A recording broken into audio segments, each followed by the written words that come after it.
ẹjọ́ ṣé kìí ṣe pé ìsàsí mú yín sá Yèyé Kudi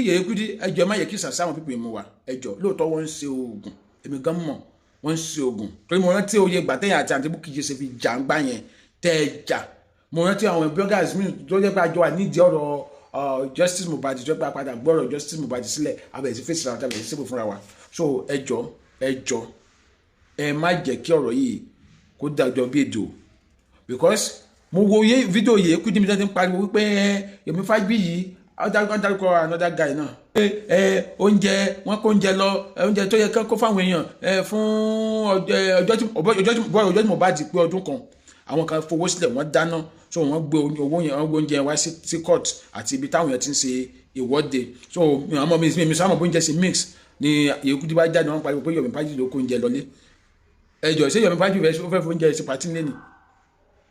ẹwà ní Yomi Fabiyi ló kó oúnjẹ lọlé ẹjọ́ ọ̀rẹ́ ń fọ́nì sí mi ni o so ó yẹ kí n jáde kí n fún Yèyé Kudi lẹ́sìn bọ́ mo rí pé kí ni ẹjọ́ bí èdè nìbọ́ lára àwọn tájọ bẹ̀rẹ̀ rẹ́sì even wọn tí wọ́n bẹ̀rẹ̀ before àwa ó ní Yèyé Kudi wà àǹtí Bukky Jesse wà àǹtí Tẹ́ni Ọmọlógo wà oyè yín so a gbọ́dọ̀ sọ wípé ti Yèyé Kudi bá wò so Yèyé Kudi tẹ̀ já ohun tó ń pa abiyamọ tòótọ́ tí wọ́n ń pè fún justice for Mohbad so for her to come out on social media káwọn máa sọ wípé Yomi Fabiyi kó oúnjẹ lọlé ṣé Yomi Fabiyi lọ́wọ́ lọ́jọ́ máa jẹ oúnjẹ yẹn nílé ni so mo rí pé èdè ni mo jẹ́ dúpẹ́ pé àwọn bloggers kan to understand wọn dá sọ̀rọ̀ wọn ọ̀fẹ́ ọ̀rọ̀ yẹn lójú but títí so ẹ jẹ́ ká jáde kún ìrìn ẹsẹ̀ wa ẹ má yẹ kí ìdí àwọn pípé mu wọn fẹ́ da èdè àìyedè sí wa láàrin àjàtúká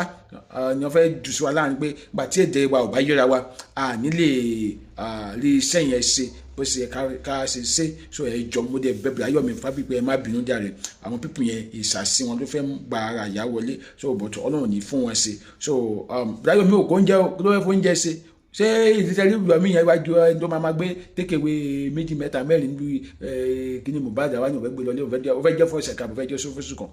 so ẹ jẹ́ ká fi ọgbọ́n ká máa fi tó ọ̀rẹ́ lọ Adémadé lójúkọ mi máa ń ṣe fídíò yẹn ẹ má tẹ̀ bàbá láti subscribe sí YouTube channel mi Adémadé TV èrè ó dá.